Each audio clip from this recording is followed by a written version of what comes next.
من الشيطان الرجيم بسم الله الرحمن الرحيم قل اللهم مالك الملك تؤتي الملك من تشاء وتنزع الملك ممن تشاء وتعز من تشاء وتذل من تشاء بيدك الخير إنك على كل شيء قدير تولج الليل في النهار وتولج النهار في الليل وتخرج الحي من الميت وتخرج الميت من الحي وترزق من تشاء بغیر حساب۔ معزز سامعین کرام، سورہ آل عمران سورہ نمبر 3 اور اسی سورت سے ابھی آپ کے سامنے دو عظیم ترین آیات ہم نے تلاوت کی ہے، آیت نمبر 26 اور آیت نمبر 27۔ اللہ تبارک و تعالیٰ نے فرمایا کہ اے پیارے نبی صلی اللہ علیہ وسلم، آپ کہہ دیجئے کہ اے ملک کے بادشاہ، جس کو چاہتا ہے تو عزت دیتا ہے، جس کو چاہتا ہے تو بادشاہت دیتا ہے، اور جس سے چاہتا ہے بادشاہت کو چھین لیتا ہے، جس کو چاہتا ہے عزت دیتا ہے اور جس کو چاہتا ہے ذلیل کر دیتا ہے۔ ہر طرح کی خیر و بھلائی تیرے ہی ہاتھ میں ہے، بے شک تو ہر چیز کے اوپر قدرت رکھتا ہے۔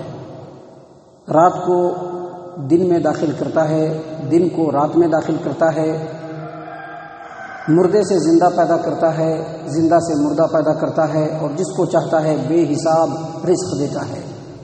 معزز سامعین کرام، آپ نے دیکھا دو آیات ہیں، معانی اور مفہوم کے اعتبار سے عظیم ترین ہیں۔ اللہ تبارک و تعالیٰ نے اپنے پیارے رسول صلی اللہ علیہ وسلم کو مخاطب کرتے ہوئے کہا کہ اے محمد عربی صلی اللہ علیہ وسلم، اپنے رب کا شکریہ ادا کرتے ہوئے، اپنے رب کی تعظیم کرتے ہوئے، اپنے آپ کو رب العالمین کے سپرد کرتے ہوئے، اور ہر اعتبار سے اپنے رب العالمین پر توکل اور بھروسہ کرتے ہوئے آپ کہہ دیجئے کہ اے اللہ، اے ملک کے بادشاہ، آپ جس کو چاہتے ہیں ملکیت دے دیتے ہیں، بادشاہت دے دیتے ہیں، اور جس سے چاہتے ہیں بادشاہت کو، اختیار کو چھین لیتے ہیں۔ اے اللہ تبارک و تعالیٰ، آپ جس کو چاہتے ہیں عزت دے دیتے ہیں اور جس کو چاہتے ہیں ذلیل و رسوا کر دیتے ہیں، اور پوری خیر و بھلائی آپ کے ہاتھ میں، اور آپ ہر چیز کے اوپر قادر ہیں۔ معزز سامعین کرام، اس آیت کریمہ کی تفسیر میں بعض مفسرین نے یہ کہا ہے کہ اس آیت کریمہ میں جو خطاب ہے اگرچہ محمد عربی صلی اللہ علیہ وسلم کو ہے، لیکن پوری انسانیت کو یہ خطاب ہے۔ مومن، مسلم، یہود، نصارہ، کفار، مشرکین، سارے لوگوں کو خطاب ہے۔ لیکن اس آیت کریمہ کے پس منظر کے حساب سے ان کا یہ کہنا ہے کہ اس آیت کریمہ میں مدینے کے یہودیوں اور کفار و مشرکین کو کہا گیا ہے۔ کب؟ جب مسلمان غزوہ خندق کے موقع سے خندق کھود رہے تھے۔ آپ کو معلوم ہے کہ غزوہ خندق کے موقع سے کتنا برا حال تھا۔ خود نبی اکرم صلی اللہ علیہ وسلم بھوک کے مارے ایک نہیں دو پتھر باندھ لیے تھے پیٹ پر، بالکل فاقہ کشی کا عالم تھا۔ خندق کھود رہے تھے تو کفار و مشرکین کامنٹ کرتے ہوئے کیا کہہ رہے تھے کہ دیکھو یہ جو مسلمان ہیں اپنے بچاؤ کے لیے خندق کھود رہے ہیں، حالانکہ ان کے پاس نہ تو کھانے پینے کے لیے کچھ ہے، اور نہ ہی ان کے پاس پہننے اوڑھنے کے لیے کچھ ہے، اور نہ ہی لڑنے کے لیے اسلحہ ہے، پھر بھی یہ قیصر و کسریٰ کو فتح کر کے وہاں پہ اپنا جو ہے اسلامی مملکت قائم کرنا چاہتے ہیں۔ کیسی بڑی بات ہے۔ اللہ تبارک و تعالیٰ نے ان دونوں آیات کے ذریعے سے بتلا دیا کہ ایسا ہو سکتا ہے۔ آج جو صاحب اقتدار ہیں کل وہ سرنگو ہو سکتے ہیں، آج جو حاکم ہے وہ کل محکوم بن جائیں گے۔ جن کو اللہ تبارک و تعالیٰ نے آج بلندی دے رکھی ہے، اگر وہ اپنے بلندی پر اترائیں گے تو اللہ تبارک و تعالیٰ کل ان کو ذلیل کر دے گا۔ اللہ تبارک و تعالیٰ تو مردے سے زندہ پیدا کر دیتا ہے، زندے سے مردہ پیدا کرتا ہے۔ اللہ تبارک و تعالیٰ تو ہر چیز کے اوپر قدرت رکھتا ہے۔ اللہ تعالیٰ کچھ بھی کر سکتا ہے، اور یہی ہوا۔ زیادہ وقت نہیں بیتا، مسلمانوں نے قیصر و کسریٰ ہی نہیں بڑے بڑے مملکت کو فتح کر لیا۔ معزز سامعین کرام، بعض مفسرین کا یہ کہنا ہے کہ دراصل اس آیت کریمہ میں اللہ تبارک و تعالیٰ کی طرف سے اشارہ ہے، اللہ کے رسول صلی اللہ علیہ وسلم کو نعمت یاد دلائی جا رہی ہے کہ اللہ کے رسول صلی اللہ علیہ وسلم آپ کہہ دیجئے کہ جو بادشاہت ہے اللہ تبارک و تعالیٰ کے ہاتھ میں ہے، وہ جس کو چاہے گا بادشاہت دے گا۔ دراصل محمد عربی صلی اللہ علیہ وسلم کو جب رسول بنایا گیا، نبی بنایا گیا تو آپ صلی اللہ علیہ وسلم یتیم و یسیر تھے، باپ بھی نہیں، ماں بھی نہیں، بالکل یتیم، غریب۔ جب آپ صلی اللہ علیہ وسلم کو نبی بنا دیا گیا تو یہودیوں کو اس لیے حسد ہو گئی، جلن ہو گئی کہ ہمارے خاندان بنی اسرائیل میں پہلے سے جو ہے نبوت چلی آ رہی تھی، اب محمد عربی صلی اللہ علیہ وسلم جو بنو اسماعیل کے ہیں ان کو نبوت مل گئی۔ کفار و مشرکین کو چڑ اس بات کی کہ مکہ اور طائف کے اندر اتنے بڑے بڑے لوگ موجود ہیں جو دھنکڑ سیٹھ ہیں، ان کو نبی نہیں بنایا گیا، یہ غریب مسکین اور یتیم کو نبی کیوں بنا دیا گیا؟ اللہ تبارک و تعالیٰ نے کہا کہ آپ کہہ دیجیے کہ اللہ کے رسول صلی اللہ علیہ وسلم کو صرف نبی نہیں بنایا گیا ہے، کیونکہ آپ صلی اللہ علیہ وسلم سے پہلے جتنے بھی انبیاء تھے صرف اپنی قوم کے لیے تھے۔ موسیٰ علیہ السلام صرف بنی اسرائیلیوں کے تھے، عیسیٰ علیہ السلام بھی صرف بنی اسرائیلیوں کے تھے، اس سے پہلے کے نبی اپنے اپنی قوم، اپنے اپنے علاقے اور اپنی اپنی بستیوں کے لیے تھے۔ لیکن محمد صلی اللہ علیہ وسلم کو صرف نبی نہیں بلکہ پوری دنیا کے لیے رسول بنایا گیا۔ آپ صلی اللہ علیہ وسلم کی اطاعت و فرما برداری پر نجات کو موقوف قرار دیا گیا۔ آپ صلی اللہ علیہ وسلم کا ہر عمل انسانیت کے لیے نمونہ ہو گیا۔ اللہ تبارک و تعالیٰ نے کہا کہ آپ کہیے اللہم مالک الملک، اے اللہ ملک کے بادشاہ، توتی الملک من تشاء، آپ جس کو چاہتے ہیں بادشاہ دے دیں۔ نبوت دینا کسی کے ہاتھ میں نہیں ہے، اللہ اعلم حیث یجعل رسالتہ، اللہ جانتا ہے کہ رسالت کس کو دینا ہے۔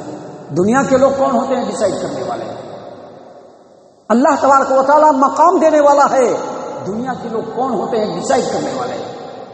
اللہ تبارک و تعالیٰ عزت و سربلندی دینے والا ہے، دنیا کے لوگ کون ہوتے ہیں ذلیل کرنے والے؟ ہر چیز اللہ تبارک و تعالیٰ دینے والا ہے۔ آپ اللہ تبارک و تعالیٰ کا شکریہ ادا کرتے ہوئے، اللہ تبارک و تعالیٰ کی تعظیم و توقیر کرتے ہوئے، اللہ تبارک و تعالیٰ کے لیے اپنے آپ کو کمپلیٹلی سپرد کرتے ہوئے، اللہ کی کسٹڈی میں اپنے آپ کو دیتے ہوئے، اللہ تبارک و تعالیٰ کے اوپر کمپلیٹلی توکل اور بھروسہ کرتے ہوئے کہیے محمد صلی اللہ علیہ وسلم، توتی الملک من تشاء، تو جس کو چاہتا ہے بادشاہت دیتا ہے، تنزع الملک ممن تشاء، جس سے چاہتا ہے بادشاہت کو چھین لیتا ہے، وتعز من تشاء، جس کو چاہتا ہے تو عزت دے دیتا ہے، وتذل من تشاء، اور جس کو چاہتا ہے تو ذلیل کر دیتا ہے۔ بیدک الخیر، لیکن یاد رکھیے خیر و بھلائی اللہ کے ہاتھ میں، یہ چیز ہمیشہ ذہن نشین رکھنا چاہیے۔ اگرچہ اللہ تبارک و تعالیٰ جو چاہے کرے، لیکن اللہ کے ہاتھ میں خیر و بھلائی ہے۔ اللہ چاہتا ہے اپنے بندوں کو خیر سے نوازے، بندہ نہیں چاہتا ہے، بندہ چاہتا ہے کہ ہم کو ہمارے حساب سے خیر ملنا چاہیے، اللہ کے حساب سے نہیں، اللہ کی اتاری ہوئی شریعت کے حساب سے نہیں، ہمارے حساب سے ہم کو خیر ملنا چاہیے۔ اللہ نے فرمایا بیدک الخیر، ہر طرح کی خیر و بھلائی صرف اللہ تیرے ہاتھ میں ہے اور تو ہر چیز کے اوپر قادر ہے۔ معزز سامعین کرام، آگے مزید اللہ تبارک و تعالیٰ نے بیان فرمایا کہ تولج اللیل فی النہار، اے اللہ آپ ہی رات سے دن کو نکالتے ہیں اور دن کو رات سے نکالتے ہیں۔ کیا مطلب یہ کہ آپ دیکھتے ہیں کبھی دن بڑا ہو جاتا ہے، کبھی دن چھوٹا ہو جاتا ہے، کبھی دن برابر ہو جاتا ہے، تو دن کے حصے کو رات میں ملا دیا جاتا ہے تو رات بڑی ہو جاتی ہے، رات کے حصے کو دن میں ملا دیا جاتا ہے تو دن بڑا ہو جاتا ہے۔ موسم بدلتے رہتے ہیں، اسی چیز کو اللہ تبارک و تعالیٰ بیان فرما رہے ہیں کہ تولج اللیل فی النہار وتولج النہار فی اللیل، اللہ تبارک و تعالیٰ کبھی دن کو رات میں داخل کر دیتا ہے اور رات کو دن میں داخل کر دیتا ہے۔ وتخرج الحی من المیت، اور تو ہی مردے سے زندہ پیدا کرتا ہے اور زندہ سے مردہ پیدا کرتا ہے۔ کیسے پیدا کرتا ہے؟ آپ دیکھیے انسان کی پیدائش پر غور کیجیے، پہلے اللہ تبارک و تعالیٰ نطفہ بناتا ہے اور نطفہ سے انسان پیدا ہوتا ہے اور پھر اس انسان سے نطفہ پیدا ہوتا ہے۔ اگر ابتدائی انسانیت کو آپ دیکھیں گے تو آدم علیہ السلام کو مٹی سے پیدا کیا اور پھر اسی آدم سے پوری دنیا کو اللہ تبارک و تعالیٰ نے پیدا کیا۔ آپ اس سے بھی اگر کلیئر دیکھنا چاہتے ہیں تو آپ دیکھیے، دانا جب زمین میں ڈالا جاتا ہے تو اس بے جان دانے سے جاندار پودا نکلتا ہے اور پھر اس جاندار پودے سے بے جان دانا نکل جاتا ہے۔ مرغی سے انڈے نکلتے ہیں، انڈے سے مرغے نکلتے ہیں۔ مفسرین نے یہاں تک کہا ہے کہ کافر سے اللہ مومن پیدا کرتا ہے، کافر سے مومن۔ ایک کافر جو ہوتا ہے جس کے دل میں اللہ تبارک و تعالیٰ پر ایمان نہ ہو، اللہ تبارک و تعالیٰ کے رسولوں پر ایمان نہ ہو، کتابوں پر ایمان نہ ہو، فرشتوں پر ایمان نہ ہو، جو اللہ تبارک و تعالیٰ کی کسی بھی چیز پر ایمان نہیں رکھتا ہے، اس کو ڈیڈ کہا گیا ہے، ڈیڈ۔ اور اسی ڈیڈ سے اللہ تبارک و تعالیٰ زندہ مومن کو پیدا کرتا ہے۔ جس کا دل بالکل ایمان کی روشنی سے منور ہوتا ہے اور جس کے دل کی دھڑکنیں ایمان سے ہی دھڑکتی ہیں، تو اللہ تعالیٰ کافر سے مومن کو پیدا کر دیتا ہے۔ اور اللہ تبارک و تعالیٰ نے آگے فرمایا وَتَرْزُقُ مَن تَشَاءُ بِغَيْرِ حساب، اللہ جس کو چاہتا ہے بے حساب رزق دیتا ہے۔ رزق کا مالک اللہ ہے، رزق کا مالک اللہ ہے۔ اللہ کسی کو بہت دھنوان بنا دیتا ہے، کسی کو اللہ تبارک و تعالیٰ روزی تنگ کر دیتا ہے، یہ اللہ تبارک و تعالیٰ کے ہاتھ میں۔ لیکن بندے کا کام کیا ہے؟ بندے کا کام ہے رزق کو تلاش کرنا، اسباب کو اختیار کرنا۔ اسباب کو اختیار کرے گا، جو مقدر کی روزی ہے اس کو مل جائے گی۔ اسباب کو اختیار نہیں کرے گا تا زندگی اس کو روزی ملنے والے نہیں ہے۔ معزز سامعین کرام، اس لیے اللہ تبارک و تعالیٰ نے فرمایا وَتَرْزُقُ مَن تَشَاءُ بِغَيْرِ حساب۔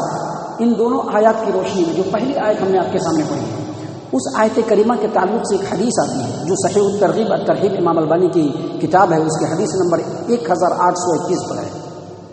اور بھی دوسری جگہوں پر روایت ہے کہ معاذ بن جبل رضی اللہ عنہ نے نبی اکرم صلی اللہ علیہ وسلم سے قرض کی شکایت کی۔ آج ہم لوگ بھی قرض کی شکایت کرتے ہیں، غربت کی شکایت کرتے ہیں، تو نبی صلی اللہ علیہ وسلم نے شکایت کی کہ مجھ پر بڑا قرض ہے، ذرا اس کے بارے میں کچھ بیان کیجیے۔ تو اللہ کے رسول صلی اللہ علیہ وسلم نے فرمایا کہ دیکھو قل اللہم مالک الملک تؤتی الملک من تشاء وتنزع الملک ممن تشاء وتعز من تشاء وتذل من تشاء بیدک الخیر انک علی کل شیء قدیر۔ یہ آیت کریمہ پڑھو، آیت نمبر 26، اور اس آیت کریمہ کے پڑھنے کے بعد دعا کرو رحمان الدنیا والآخرۃ ورحیمہما تؤتی من تشاء منها وتمنع من تشاء ارحمنی رحمتا تغننی بها عن رحمت من سواک اللہم اغننی من الفقر واقضی عن الدین۔ یہ دعا کرو گے تو حدیثوں کے اندر آتا ہے کہ اگر احد پہاڑ کے برابر بھی قرض ہو تو ادا ہو جائے گا۔ لیکن یہاں پر ایک بات ذہن نشین رکھیے، یہ اللہ تبارک و تعالیٰ کے اوپر توکل کے اعتبار سے ہوتا ہے، اخلاص کے اعتبار سے ہوتا ہے، للہیت کے اعتبار سے ہوتا ہے۔ جس قدر اخلاص ہوگا، جتنا اللہ تبارک و تعالیٰ پر توکل ہوگا، جتنا اس دعا کے اوپر پختہ یقین ہوگا، اتنی ہی جلدی رزلٹ ملے گا۔ وگرنہ ہماری کمی کے خاطر کبھی کبھی ہمارا معاملہ برسوں تک لٹکا رہتا ہے، ہم لاکھ جتن کر لیتے ہیں، ہوتا نہیں ہے، اس کے پیچھے صرف ہماری کمیاں ہوتی ہیں۔ اللہ تبارک و تعالیٰ تو اپنے بندوں کو ہر وقت دینے کے لیے تیار ہے۔ اللہ تعالیٰ سے دعا ہے کہ اللہ تعالیٰ ہم تمام کو ان تمام باتوں کے اوپر غور و فکر اور تدبر کرنے کی توفیق عنایت فرمائے۔ ہم تمام کو ہمارا رب صحیح معنوں میں مومن اور مسلمان بنائے۔